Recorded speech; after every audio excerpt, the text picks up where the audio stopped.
ay nandun sa Metro Manila. Bakit?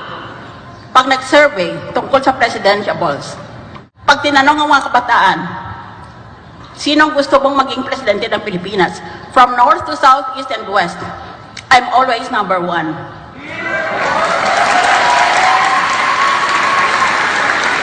Pero, pag nag-survey ang commercial firm, yung pinabayaran, wala man lang ako doon.